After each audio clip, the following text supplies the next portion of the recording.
lane, snow is glistening. It's a beautiful sight. We're happy tonight, walking in a winter wonderland.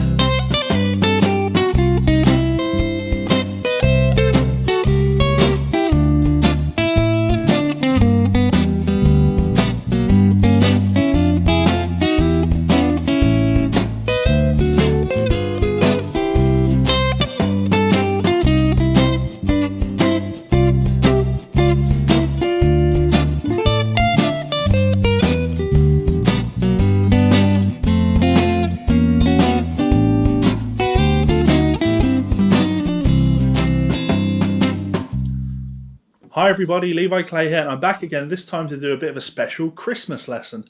So if you do enjoy this, please do hit that subscribe button and give me the present of hitting 15,000 subscribers by Christmas Day. Let's see if we can get there. So today we are looking at Winter Wonderland, the classic Christmas song, and this particular version is as interpreted by Brad Paisley on his Christmas album, which is one of those albums I listen to every Christmas because there's some great guitar playing on there. So yeah, before dealing with the actual solo thing that I composed for this, it's worth dealing with the harmony. That's probably the most important part in playing over something like this. Now in the intro, when the verse happens, so you can see the chords while I'm singing, I do apologise for that, I just wanted something to be there while I was playing the chords. I was showing you the actual chord voicings I was using, and they are written on screen, but it's worth just going through them so you definitely know what they are. So we have a C major chord, it's in the key of C.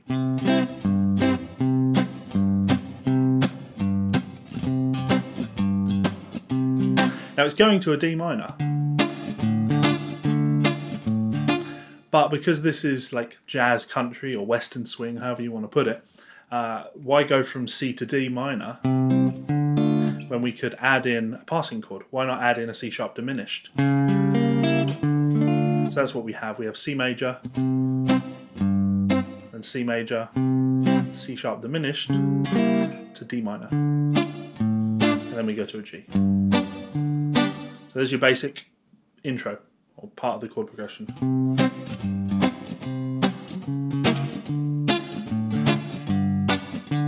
It's the first half. Then you have the turnaround, or the ending section, if you like, where we have a G major, F major, E minor, A7 sharp 5. So what's that? Well, that is literally an A7 chord, but with a sharpened fifth, or note-wise, 5 and 5 on the low E and D strings, and then 6 and 6 on the G and B, or A, G, C sharp, and I guess we'd call this an E sharp because it's the sharp 5. So yeah, A7 sharp 5. Then I played a D9, followed by a G. A G7 works great here, and then ending on our C. You could hit the G7 at the end just to turn it around, if you liked. So, in full, that would sound like this.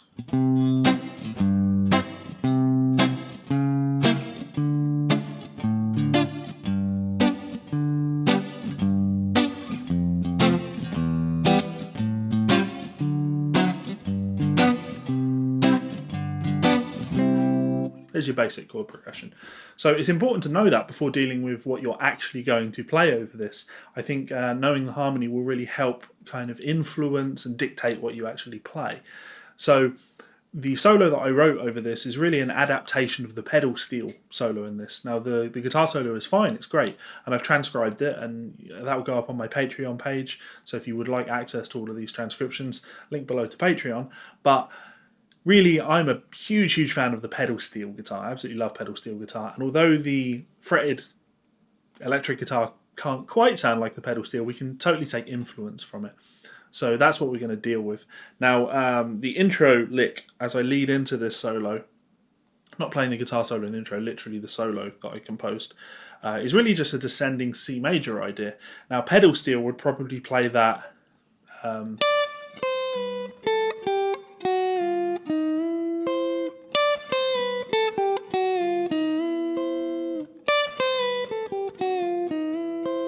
words to that effect with the pre-bends and things. But really I'm actually just playing it as a C major scale. And that's more of a guitar-based approach, right? It sounds like a guitar. So what am I doing there? Well, I'm starting on the root C and then descending down to that to the 7th, to B. Now there's that little trill in there, right? Classic Western swing vocabulary. Then coming down 10 and 8 on the B. Then we got this bluesy idea, 11, 10 and 8 on the G. That's our tension. And then hammering on to 9 on the G, which is the 3rd of C. Which brings us home, right? Coming up to the root C. And that gives us, those sixths. Big fan of those sixths.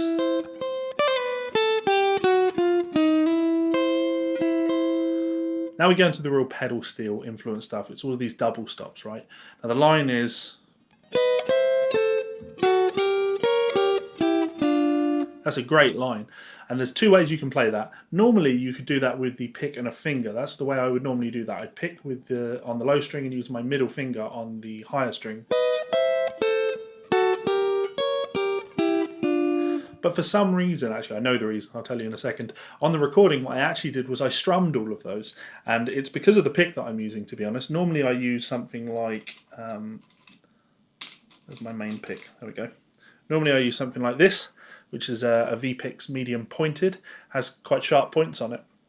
But because I'm using a V-Pix medium round, so it's got that rounder edge on it, there's a lot less spank and attack. It's a much smoother sound, and I thought it was actually quite appropriate here. It gave you a nice, again, I'm going to say smooth because it's the right word, but yeah, not such an abrasive tone. So I think strumming these with a rounder pick actually works great, and that's a great little plug for V-Pix, because big fan of V-Pix, they support the channel, so do head on over to vpix.com and check out some of their picks. Yeah, anyway, so what do I play? Well, I slide in 12 and 11 on the B and high E, and then move down to 13 and 14 on the G and B.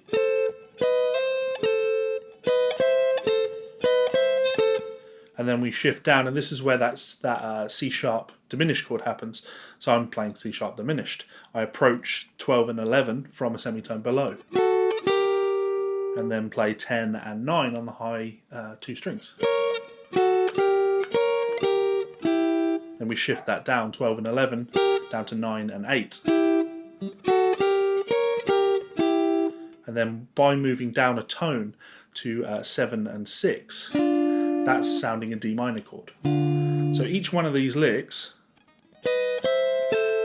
sounds like a C6 chord, and then sounds like our C sharp diminished. And then resolving to our D minor. So it's a nice line, it outlines the chord changes. And then when on that chord, I need to move from a D minor to a G7 sound. So I play...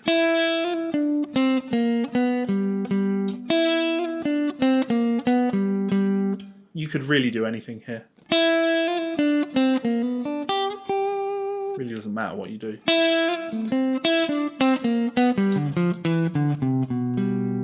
Play tons of melodies here, but what I play is 5 on the B, hammer 6, pull off. We come down 7, 5, and then 3 to 4 on the G string. That's our minus a major third, and end on the root of G, which is at the 5th fret of the D string. And that's the first half of the solo. Let me play that for you. So the intro and the solo.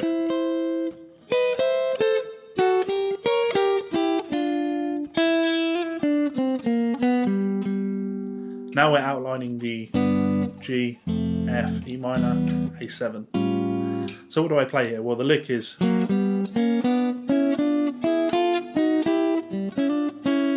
Again, lots and lots of double stops. And this is convenient because each one of these is this diagonal shape pattern.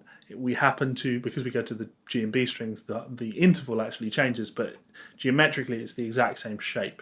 So we have always approaching from a semitone below. Really, if we deal with the notes of the home sounds, I kind of approach this as not chord and chord. So it's a G chord, but I play, which is not G, G, not G, G, not G to G, etc. So yeah, we have 5 and 4 on the D and G, but again, approach from below. Then 4 and 3 on the G and B, again, approach from below. 7 and 6, approach from below. 5 and 4, moving up. Sorry, I guess that's 6 and 5, but approach from below. And then we have 9 and 8, again on the G and B, approach from below. I then hit an open G, and then, so what's that? Sliding from 6 and 5 to 7 and 6, and then ending on 6 and 5. That's our A7 chord right there, right? So G, and then chord changes to E minor to A7. So it really outlines the chords really nicely there. Two ways you can play that. Actually, one way would be to pick each chord. Or you could pick the lower one and slide into the higher one, which is nice. Both of those absolutely work. It's really up to you. And then you need to move into your final lick. Now, what I played here is a really, really cool pedal steel lick that uses some extended chords. So let's take a look at that. So I'm playing, again, it's these double stop ideas. So 12 and 11 sliding up. Now, if you think of the harmony here, this is kind of important, right? We've got, it's a 2-5-1 in C. So a D7 or D minor 7. On the recording, I guess I'm playing in D7. So yeah, but I am actually playing a D7 in the lick as well. So D7 to G7 to C major. The lick I play is, so what is that? 12 and 11 sliding up. And then if we fill out the harmony by hitting 16, 14 and 13 on the D, G and B, if we play all of those notes together under a D bass note, well, these are the notes of like what would that be? Like a D9? Yeah. So it's a D9 chord. Sorry. Now here's the really cool part. We take that pattern,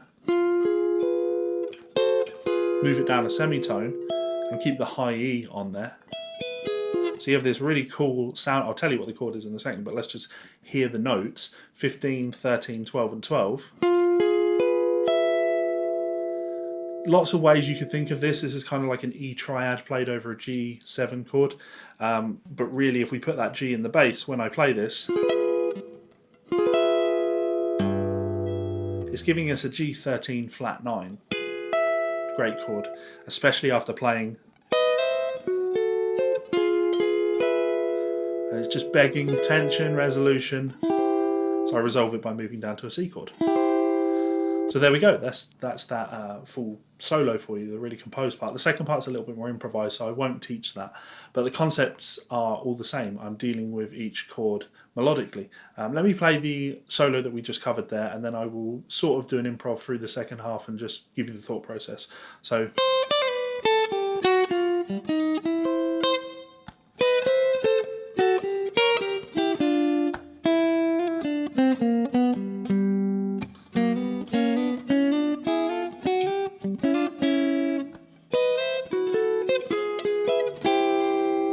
Then on the repeat, I might do something like.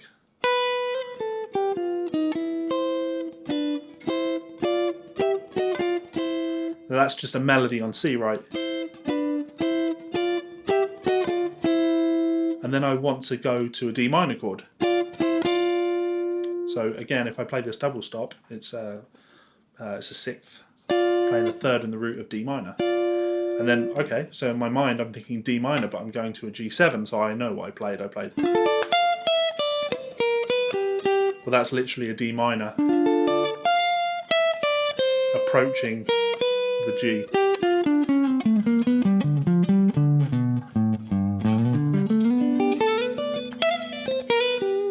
So there's our idea.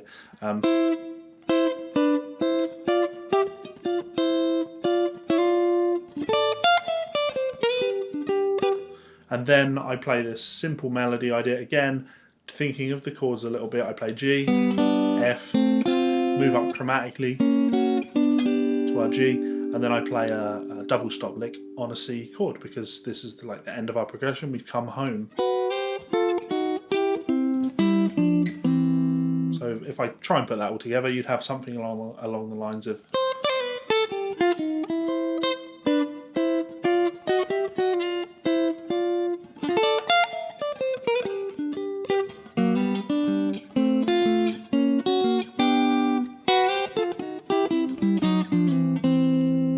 Now I know on the recording and just there I played the chromatic walk down. That's habit. I don't really want to do that every time I do it. I intend to go.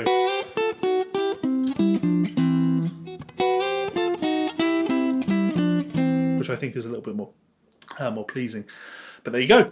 So that's Winter Wonderland. A lovely set of changes. Quite an easy one to play over in terms of harmony, as long as you just think chords and think function. C major.